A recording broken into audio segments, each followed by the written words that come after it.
প্রাঞ্জলে একটা প্রাইভেট কোম্পানিত কাম করে আর একদিন উয়ার বন্ধুয়ে উয়ার লগ ধরিবার আইসে আর ভাল মন্দ গল্প করিতে করিতে উয়ার বেতনের কথা জিজ্ঞাসা করে আর প্রাঞ্জলে কয় 12,000 আর প্রাঞ্জলের বন্ধুটাই কয় 12,000 খালি মাত্র এত কম?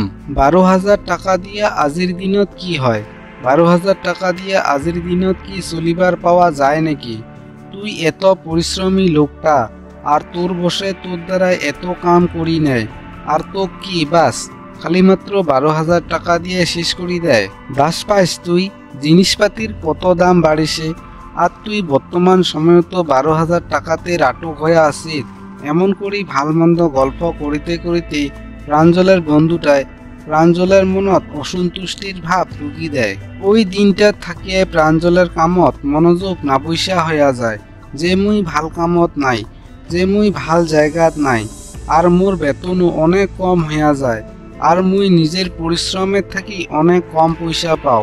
এমন করি মনটাত সবসময় চিন্তা করি থাকে। চিন্তা করিতে করিতে একদিন প্রাঞ্জলে উয়ার বসক যাইয়া বেতন বাড়েবার কথা কয় আর প্রাঞ্জলের বসে বেতন বাড়া না হবে বলিয়া কইয়া দেয় আর রাগ উঠিয়া প্রাঞ্জলে ওই কোম্পানির কামটা বাদ দিয়া দেয়। কামটা বাদ দেওয়ার থাকি প্রাঞ্জলে বেকার হইয়া যায়। কামটা বাদ না দেওয়ার আগত উয়ার তো একটা অল্প হলেও রেগুলার করা কাম আছিল আর বর্তমান তো প্রাঞ্জলের এলা ওই কামটাও নাই। কিছুদিন পরে প্রাঞ্জলে বুঝা পায় যে প্রাঞ্জলে কামটা বাদ দিয়া অনেক ভুল কাম করিছে। হয়তো অন্য একটা কাম দেখার পরে ওই কামটা বাদ দিবার পাইল হয়, কিন্তু প্রাঞ্জলে তেমন কিছু করে নাই। হঠাৎ করি থাকা কামটা বাদ দিয়া প্রাঞ্জলে এত তাড়াতাড়ি অন্য কামও অনসিয়া না পায়। তাতে তো সংসারের খরচপাতি জ্বালা যন্ত্রণা আছে। এমন পরিস্থিতিত প্রাঞ্জলে অল্প কামটা বাদ দিয়া সমস্যাত পড়ি যায়। বন্ধুগিলা আমার জীবনতো এমন করি গল্প করিতে করিতে কাইবা হামাকো এমন কথা কয় যার পরিণামটা আমার জন্য একদম ভাল না হয়। মানুষ জীবনত অসন্তুষ্টিও একটা বিষের মতন, যেটাই মানসিক মনে মনে ভিতর থাকি দুর্বল করে ফেলায়। আর এমন ধারণা ওই সময় হয় জেলা হামা অন্য কারবানগত তুলনা করিবার ধরি যে উয়ার গরত কি আছে, উয়ার গরত এত কিছু আছে, উয়াই কি কাম করেছে, এত ভাল কাম করেছে, উয়ার হাজিরা কতটা, এইসব গিলার নগদ জেলা হামা নিজেকে তুলনা করিবার ধরি। তো বন্ধু গিলা, যদি আপনার সাথে তো এমন মানসি আছে আলাপ করিতে করিতে এমন আলাপ করে, তাহলে এমন মানসির থাকি আজি কিনে সাইড হইয়া যা। কেননা উয়াই আপনার মনত বিষের সৃষ্টি করি দেয় আর উয়ার লসটা কেবলমাত্র আপনাকে উঠাবার নাগা হবে।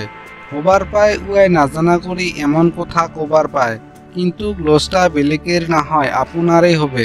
আর যদি আপনিও অমন মানসির ভিতরত একজন, আলাপ করিতে করিতে কিবা ভুলের জন্য অমন আলাপ করেন, তাহলে ইয়ার পরের থাকি খেয়াল করেন যে কারবানগত যদি কোনো কথা কন, তাহলে ওই কথাটা কোয়ার সময় দুইবার চিন্তা করেন যে ওই কথাটার পরিণাম কি হবার পায়।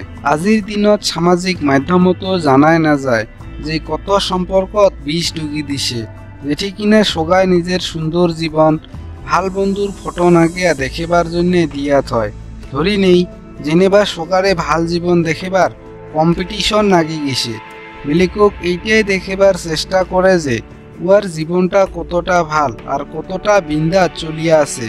বাড়ি ধোয়া কাজিয়া পেশালের কারণটা হইল অপেক্ষা, এমন একটা বিন্দাস জীবনের, এমন একটা বিন্দাস পার্টনারের অপেক্ষা, যেটাই আপনার মনত সামাজিক মাধ্যম আর ইন্টারনেটে বানাই দিছে।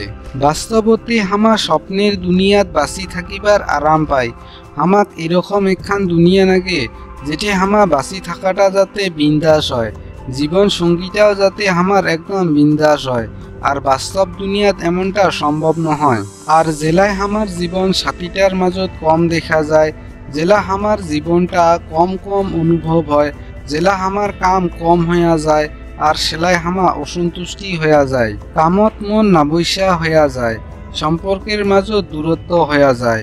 এই কথাটা নিজে একবার বিচার করিয়া দেখেক। ধৈর্য ধরাটাই কি এই সব সমস্যাগুলার সমাধান না হয়? যতদিন পর্যন্ত আপনি বেলেকের পাখে দেখি থাকিবেন, ততদিন পর্যন্ত আপনি না জীবনটার সফলতা পাবেন না সম্পর্কত সফলতা পাবেন।